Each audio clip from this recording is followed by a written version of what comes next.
সেলিনা হায়াৎ আইভীর মধ্য দিয়েই হয়তো একটা রূপান্তর ঘটতে পারে আওয়ামী লীগ। বলে রাখলাম, ঘটনা নিশ্চয়ই আপনারাও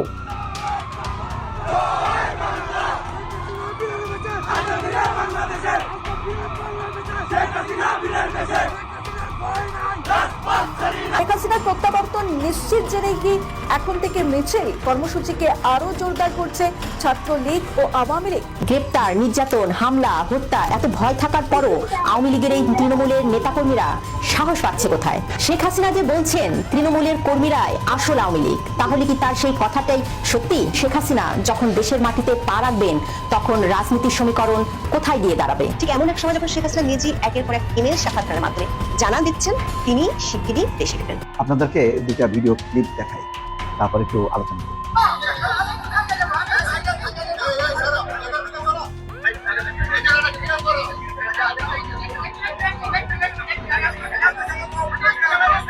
মাননীয় প্রধানমন্ত্রী, যেই কথাটি না বললেই নয়, আপনার সাহসে সাহসিত হয়ে আপনার কাজকর্মকে অনুকরণ করে আজকে এবং তিনি যদি প্রার্থী হন তাহলে কিন্তু সেলিনা হায়াৎ আইভীর বিজয় ঠেকানো খুবই কঠিন। এটা তো নিশ্চয়ই বিশ্বাস রাখেন আপনারা। আসসালামু আলাইকুম ও রহমতুল্লাহ। বিডি নিউজ বক্সের নতুন একটি নিউজে আপনাদেরকে স্বাগতম।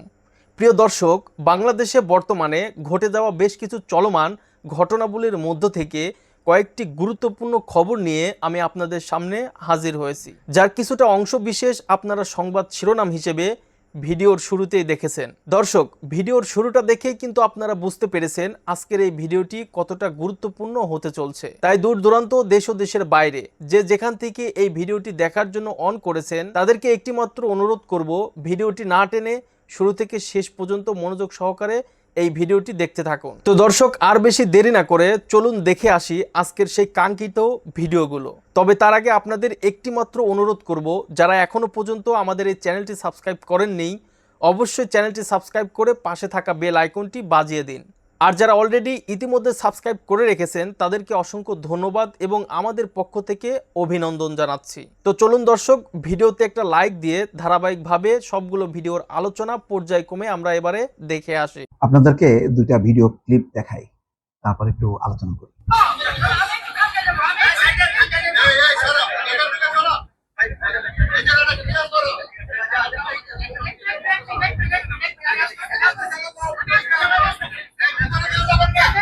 এইটা দেখানোর উদ্দেশ্যটা হলো যে আইভী, সেলিনা হায়াৎ আইভী নারায়ণবাসীর প্রিয় মুখ, অত্যন্ত জনপ্রিয়। আমি বারবার বলছি, ওনার জন্য একাধিক ভিডিও করছি, আমি অনেকবার বলছি। সেই সেলিনা হায়াৎ আইভী দেখেন মুক্তি পাওয়ার পর তার পুরো ফেস উজ্জ্বল হয়েছে। তারপরের যেই কথাটা, সেই কথাটা নিয়ে সারা দেশে এখন নানা রকম আলোচনা চলছে। কি সেই কথাটা, এটা আপনাদেরকে একটু বলি। এই দেখেন,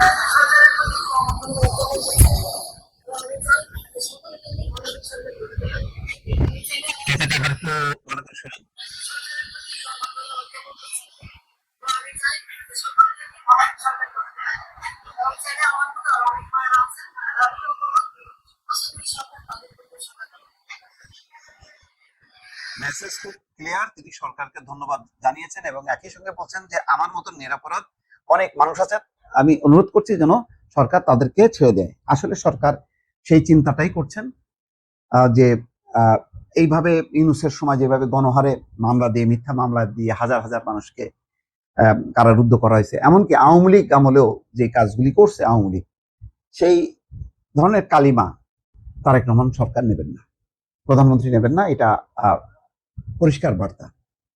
একেবারে বেছে বেছে যেগুলি অপরাধী তাদেরকে খোঁজা হচ্ছে, ধরা হচ্ছে। হয়তো একটু সময় যাচ্ছে আর কি, কারণ এই সরকারের প্রথম প্রায়োরিটির অনেকগুলো প্রায়োরিটি একসঙ্গে নিয়ে তিনি কাজ করছেন। ঘটনা যাই হোক না কেন, তিনি কিন্তু আরেকটা ঘোষণা দিয়েছেন, খেয়াল করেছেন, যে তিনি নির্বাচন করবেন এবং সেই নির্বাচনও কিন্তু বেশি দিন না, এই বছরের শেষ দিকে। এবং তিনি যদি প্রার্থী হন তাহলে কিন্তু সেলিনা হায়াৎ আইভীর বিজয় ঠেকানো খুবই কঠিন। এটা তো নিশ্চয়ই বিশ্বাস রাখেন আপনারা। এবং আগে হয়তো যদি তাকে অ্যারেস্ট করা না হতো তাহলে হয়তো মানে তিনি জিতবেন কি জিতবেন না এরকম একটা সন্দেহের দোলা তলে অনেকে ভুগতে পারতেন, যে জিততে পারে নাও পারে। এখন আমার ধারণা যে 80% কনফার্ম যে এই ইউনূস সরকারের সময় তাকে যে কারাগারে ঢুকানো হলো একদম মানে বিনা অপরাধে, তার ফলাফল হিসেবে তিনি মানুষের সমর্থন পাবেন এবং বিপুলভাবে জয়ী হবেন। জয়ী হবার পর তিনি আওয়ামী লীগে আসলে কি অবস্থান করবেন নাকি করবেন না, এটা কিন্তু দেখার বিষয়। সেলিনা হায়াৎ আইভী কিন্তু খুবই স্বাধীন চেতা মানুষ, এবং তিনি তার বশ্যতা স্বীকার করবে কোনো যুক্তি ছাড়া, তেমনটা হবে না। ফলে সেলিনা হায়াৎ আইভীর মধ্য দিয়েই হয়তো একটা রূপান্তর ঘটতে পারে আওয়ামী লীগে। বলে রাখলাম, ঘটনা নিশ্চয়ই আপনারাও পর্যবেক্ষণ করবেন। কাজেই সেলিনা হায়াৎ আইভী মুক্তি পেলে যে তিনি চুপ করে বসে থাকবেন না, কিংবা তার দলের রাজনৈতিক কার্যক্রম নিষিদ্ধ, কাজেই তার বাড়ির সামনে লোকের ভিড় বন্ধ হবে না, কিংবা নারায়ণগঞ্জে তিনি গত বহু দশক ধরে, মানে তার তো 2.5 দশকের মতো তিনি জনপ্রতিনিধি নারায়ণগঞ্জের, সেই জায়গায় তিনি যে নারায়ণগঞ্জের সুধী সমাজ, নাগরিক সমাজ, বিভিন্ন রাজনৈতিক দলের নেতৃবৃন্দের সঙ্গে দেখা সাক্ষাৎ বন্ধ করবেন না, সেসব জেনে বুঝে কি ইঙ্গিত পেয়ে, কোন চাপে, কোন আতঙ্কে, কোন আশঙ্কায় সেলিনা হায়াৎ আইভীকে সরকার মুক্তি দিল, শোনার্স দেখালো না, সেটা খুব গুরুত্বপূর্ণ।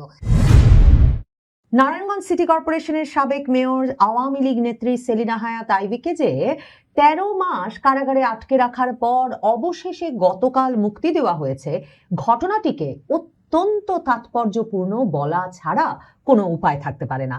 মানে সেলিনা হায়াৎ আইভীকে একে তো ভুয়া মামলায় আটক করা হয়েছিল, যেমনটা আওয়ামী লীগের বেশিরভাগ নেতা নেত্রীকেই আটক রেখে দিনের পর দিন, মানে নানা জায়গায় একই সঙ্গে তারা বিভিন্ন হত্যাকাণ্ড চালিয়েছেন, নিজ হাতে হত্যা করেছেন, এমন সব মামলা তো দেওয়া হয়েছেই।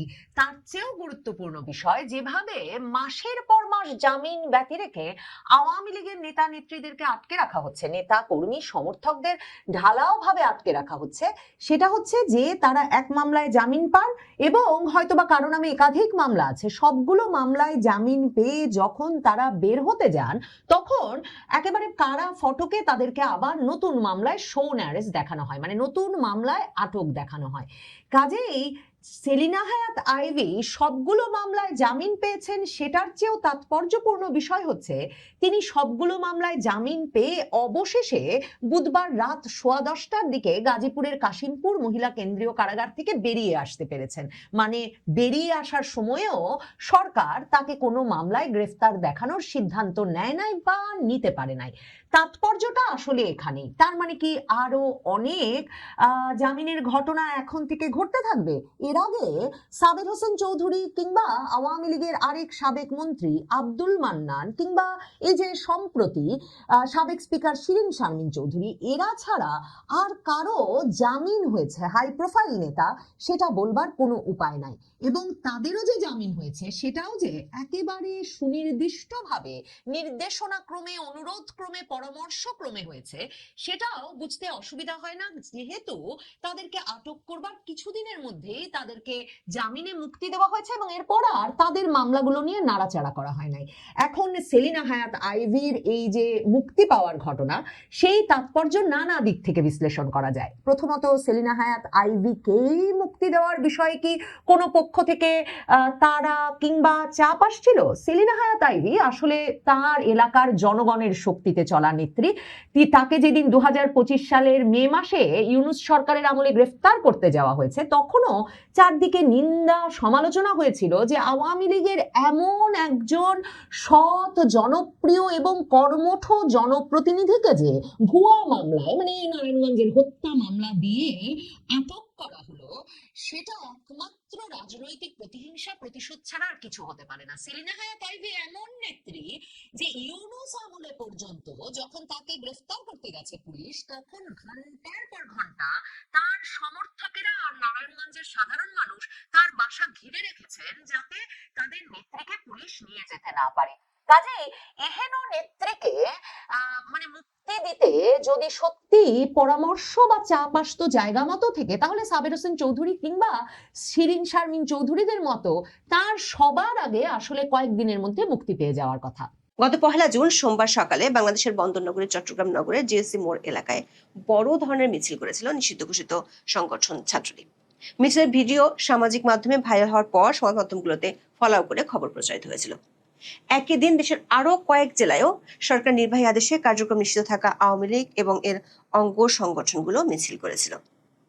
একই দিন ঢাকায় ধানমন্ডিতে আওয়ামী লীগের বর্ষিয়ান নেতা, মুক্তিযুদ্ধের সংগঠক এবং 9 বারের সংসদ সদস্য তোফায়েল আহমেদের জানাজায় জয় বাংলা স্লোগানের শুটডাউন হয়।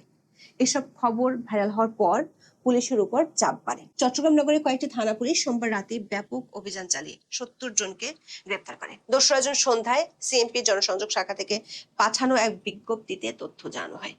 চট্টগ্রাম মহানগর পুলিশের ধারণা ছিল এত বড় অভিযানের পর হয়তো সংগঠনটির তৎপরতা আপাতত থেমে যাবে, কিন্তু 3রা জুন চট্টগ্রাম নগরে আবারও মিছিল করেছেন ছাত্রলীগের নেতাকর্মীরা। মিছিলের দুটি ভিডিও সামাজিক যোগাযোগ মাধ্যমে ছড়িয়ে পড়েছে। এতে দেখা যায় নগরের অনন্য আবাসিক এলাকায় একটি বেসরকারি হাসপাতালের সামনে মিছিল করছেন তারা। প্রথম আলোর খবরে বলা হয়েছে, বুধবার সকালে মিছিলটি হয়েছে। ছড়িয়ে পড়া ভিডিওতে দেখা যায় মিছিলটি অক্সিজেন হাটহাজারী সড়কের কোয়াইশ অংশ থেকে অনন্য আবাসিক এলাকার দিকে আসছে। এক পর্যায়ে সড়কের পাশে অবস্থিত একটি বেসরকারি হাসপাতালের সামনে জড়ো হন ছাত্রলীগের নেতাকর্মীরা। এরপর সেখানে স্লোগান দিতে থাকেন। মিছিলের নেতৃত্ব দেন নিষিদ্ধ ছাত্রলীগের চট্টগ্রাম উত্তর জেলা শাখার এক সহসভাপতি। অনন্য আবাসিক এলাকাটি নগরের বাজিদ বোস্তামি, চান্দগাঁও এবং জেলার হাটহাজারী মডেল থানার আওতাধীন। যে স্থানে মিছিল হয়েছে সেটি হাটহাজারী থানা এলাকায় পড়ছে। অথচ 1 জুন রাতে হাটহাজারী ও বাজিদ বোস্তামি থানা পুলিশ বেশ কয়েকজনকে গ্রেপ্তার করেছিল। এক বাজিদ থানায় গ্রেপ্তার করেছিল 12 জনকে। চট্টগ্রামের আঞ্চলিক দৈনিকগুলোতে খবরের শিরোনাম হচ্ছে, হুলিয়া গ্রেপ্তারেও থামছে না নিষিদ্ধ ছাত্রলীগ। চট্টগ্রামের আঞ্চলিক দৈনিকগুলোর খবরে বলা হয়েছে, মামলার হুলিয়া, গ্রেপ্তার, কারাবাসের সংখ্যা কোনো কিছুতেই থামছে না নিষিদ্ধ ঘোষিত ছাত্রলীগ। সময় যত এগোচ্ছে ততই রাজপথে নিজের অবস্থান জানান দিচ্ছে সংগঠনটি। হাতে গোনা নেতাকর্মীর ঝটিকা মিছিল ধীরে ধীরে শত শত নেতাকর্মীর মিছিলে রূপ নিচ্ছে। ঈদুল আজহার পর থেকেই সংগঠনটি আরো তৎপর হয়ে উঠেছে। ছাত্রলীগের এমন তৎপরতায় আইন শৃঙ্খলা বাহিনীও চাপে রয়েছে বলা যায়। পুলিশ কর্মকর্তারা বলছেন, ঈদের আগে যেসব মিছিল হতো সেগুলো যেসব এলাকায় পুলিশ থাকে না সেখানে হতো, কিন্তু এখন দেখা যাচ্ছে পুলিশের নাকের জগায় মিছিলগুলো হচ্ছে। পুলিশ সদর দপ্তরের এক ঊর্ধ্বতন কর্মকর্তা উদাহরণ হিসেবে বলছেন, 3রা জুন বুধবার সকালে পটুয়াখালীর বাউফলে ছাত্রলীগের উদ্যোগে একটি ঝটিকা মিছিল অনুষ্ঠিত হয়েছে। মিছিলটি শুরু হয় থানা থেকে মাত্র 500 মিটার দূরত্বে। জানা গেছে মিছিলটি শহরের রিক্সা স্ট্যান্ড এলাকা থেকে শুরু হয়ে বিভিন্ন সড়ক প্রদক্ষিণ করে বাংলাবাজার এলাকায় গিয়ে শেষ হয়। মিছিলের ব্যানারে লেখা ছিল, বাংলাদেশের গণতন্ত্রের পুনঃপ্রতিষ্ঠা এবং আওয়ামী লীগ এবং ছাত্রলীগের উপর অবৈধ নিষেধাজ্ঞা প্রত্যাহার এবং বীর মুক্তিযোদ্ধা আসমা ফিরোজ এমপি সহ সব রাজনৈতিক বন্দীদের নিঃশর্ত মুক্তি চাই দিতে হবে। মিছিলটি থানার পাশ দিয়ে যাওয়ার সময় জয় বাংলা, জয় বঙ্গবন্ধু, শেখ হাসিনা আসবে, বাংলাদেশ আসবে স্লোগান দেওয়া হয়। পুলিশ সদর দপ্তর সূত্রে জানা গেছে, 3রা জুন রাজশাহী, ঢাকার মতিঝিল, গোপালগঞ্জ, হবিগঞ্জ, খাগড়াছড়ি, সিলেট এবং কিশোরগঞ্জেও ছাত্রলীগ, আওয়ামী লীগ এবং স্বেচ্ছাসেবক লীগের মিছিল হয়েছে। গত কয়েকদিনে গ্রেপ্তার হওয়া বেশ কয়েকজনকে পুলিশ জিজ্ঞাসাবাদ করেছে। পুলিশ বলছে, মিছিলগুলো হচ্ছে এক ধরনের ফ্ল্যাশ মব বা চকিত রাজনৈতিক মহড়ার মতো, কিন্তু এগুলোর সংখ্যা যেমন বাড়ছে তেমনি মিছিলকারীরা আশপাশের মানুষের সমর্থনও পাচ্ছেন। যেমন বাউফলে মিছিলের সময় স্থানীয় লোকজনকে হাততালি দিতেও দেখা গেছে। পুলিশ জানতে পেরেছে, আওয়ামী লীগের অঙ্গ সংগঠনগুলো দিনের 10 নামে একটি পরিকল্পনা অনুযায়ী কাজ করছে। এর অর্থ হলো, আওয়ামী লীগের অঙ্গ সংগঠনগুলো প্রতিদিন কমপক্ষে বাংলাদেশের 10টি জেলায় মিছিল করার পরিকল্পনা নিয়ে মাঠে নেমেছে। পুলিশের বর্তমানে যে অবস্থা তাতে এভাবে বিনা ঘোষণায় মিছিল ঠেকানো পুলিশের পক্ষে সম্ভব নয় বলে মনে করেন পুলিশের ঊর্ধ্বতন কর্মকর্তারা। এদিকে বিএনপির একাধিক সূত্র বলছে, পুলিশ দিয়ে যে এভাবে আওয়ামী লীগ ছাত্রলীগের মিছিল ঠেকানো যাবে না সেটি বিএনপিও জানে, কারণ বিএনপি আওয়ামী লীগের জনভিত্তি আছে। সবশেষ আওয়ামী লীগের 2 জন নেতার জানা যায় লোক সমাগম দেখে বিষয়টি নিয়ে বিএনপির অভ্যন্তরে আলোচনা হয়েছে একাধিকবার। আওয়ামী লীগ নেতা ও মুক্তিযুদ্ধের সংগঠক তোফায়েল আহমেদ এবং আওয়ামী লীগের উপদেষ্টা মণ্ডলীর সদস্য, সাবেক প্রতিমন্ত্রী, ঢাকা 5 আসনের সংসদ সদস্য একেএম রহমাতুল্লাহ জানা যায়, দলীয় কর্মী সহ যেভাবে সর্বস্তরের মানুষের ঢল নেমেছে তাতে বিএনপি ও সরকার অনেকের মনে প্রশ্ন দেখা দিয়েছে, আওয়ামী লীগ তার ফেরানো জনপ্রিয়তা পুরো দমে ফিরে পেয়েছে কিনা। এই 2 বর্ষের সংসদ সদস্যের জানা যায়, সংসদ ভবনে হতে না দেয়া নিয়ে বিএনপির সিনিয়র নেতাদের মধ্যে ব্যাপক অসন্তোষ আছে।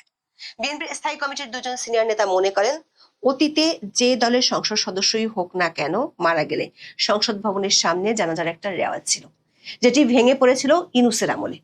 বিএনপি সেটাকে ধরে রেখে ভবিষ্যতের সহনশীল রাজনীতির জন্য একটি ভুল বার্তা দিল। বিশেষ করে শহীদ মিনারে তোফায়েল আহমেদের জানাজা অনুষ্ঠিত হওয়ার ঘোষণা দেওয়া সত্ত্বেও সরকার গ্রিন সিগন্যাল না পাওয়ায় শেষ পর্যন্ত তা অনুষ্ঠিত হয়নি।